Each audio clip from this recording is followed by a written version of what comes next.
আমরা জেলাগুলোতে দেখেছি জেলা প্রশাসক নিয়োগ করা হয়েছে আপনার সময় 3 মিনিট এবং প্রতিটি জেলা প্রশাসকই দলীয়ভাবে মনোনীত। মাননীয় স্পিকার, স্থানীয় সরকার মন্ত্রণালয়ের যিনি মন্ত্রী আছেন ওনার কাছে আমার প্রশ্ন যে আমাদের স্থানীয় সরকারে যে নির্বাচনগুলো হবার কথা ছিল, ইউনিয়ন পরিষদ, উপজেলা পরিষদ, এই নির্বাচনগুলো কবে হবে?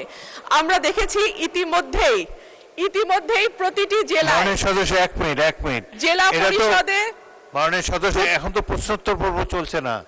মাননীয় স্পিকার ওনাকে পেয়েছে, ওনাকে তো পাবো না।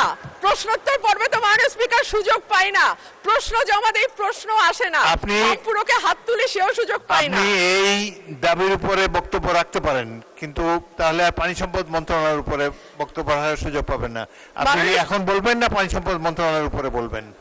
মাননীয় স্পিকার এখনই বলি, আবার কখন সুযোগ পাই বলা তো যায় না। Please go ahead.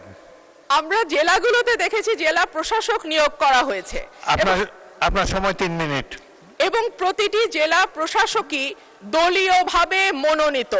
মাননীয় স্পিকার, আমরা তো গণতন্ত্রের জন্য 10 বছর ধরে লড়াই করেছি। মাননীয় সদস্য আগে আপনার দাবিটা উত্থাপন করুন। মাননীয় স্পিকার, এখানে মন্ত্রণালয়ে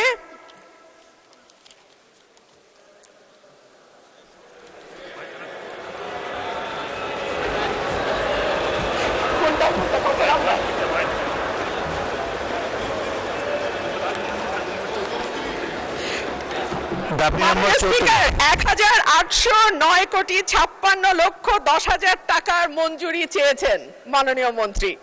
স্বাভাবিকভাবেই আমি প্রতীকী মূল্য 500 টাকা হ্রাসের একটি প্রস্তাব জানিয়েছি। মাননীয় স্পিকার, আমার আজকে 25টা প্রস্তাব ছিল, 25টাতেই আমি নাম দিয়েছিলাম, কিন্তু আমাকে সকালবেলা জানানো হলো একটার বেশি বলা যাবে না। তারপরে বহু কষ্টে আমি চিফ হুইপ মহোদয়ের কাছ থেকে অনুরোধে দুটো মাত্র মন্ত্রণালয়ের অনুমতি পেয়েছিলাম।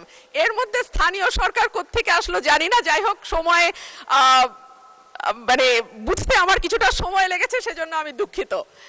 তো যে কথাটি বলছিলাম যে আমাদের জেলা প্রশাসক নিয়োগ দেওয়া হয়েছে এবং সেটাও দলীয় বিবেচনায়, অথচ এই গণতন্ত্রের জন্য 2014 থেকে আরম্ভ করে 2024 সাল পর্যন্ত নিরবচ্ছিন্নভাবে মাননীয় স্পিকার বাংলাদেশের মানুষ লড়াই করেছে, সংগ্রাম করেছে, কিন্তু এরপরে যখন আমরা দেখি যে স্থানীয় সরকার নির্বাচনগুলো এখন প্রায় 4 মাসের মতন হয়ে গেছে, সরকার গঠিত হয়েছে, এরপরেও কিন্তু আমরা এই ব্যাপারে কিছু জানতে পারি নাই। এবং আমাদের সংবিধান অনুযায়ী আমাদের স্থানীয় পর্যায়ের পুরো শাসন ব্যবস্থা স্থানীয় নির্বাচনের মাধ্যমে যারা প্রতিনিধি নির্বাচিত হবেন তাদের হাতে হওয়ার কথা, কিন্তু আমরা দেখতে পেলাম যে এই মন্ত্রণালয়ে যেই জেলা প্রশাসক নিয়োগ দেওয়া হয়েছে প্রতিটি জেলায়, তাদের অধীনে জেলাগুলো শাসিত হচ্ছে। এটা কিন্তু সংবিধানের সঙ্গে সরাসরি সাংঘর্ষিক। সেই কারণেই মাননীয় মন্ত্রীকে আজকে আমি পেলাম, ওনার মাধ্যমে আমি আপনার কাছে প্রশ্ন রাখছি যে এই স্থানীয় সরকার নির্বাচন কবে হবে? সেই নির্বাচনে কখনো আমরা শুনতে পাচ্ছি যে নিষিদ্ধ ঘোষিত আওয়ামী লীগ অংশ নিতে পারবে, কেউ বলছেন পারবে, কেউ বলছে পারবেন না, কেউ বলছে দলীয় প্রতীকে হবে না বলে যারা ক্লিন ইমেজের আছেন তারা পারবেন।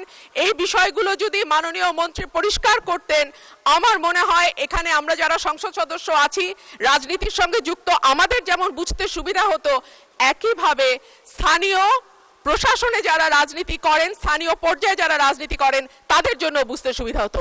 ধন্যবাদ মাননীয় স্পিকার।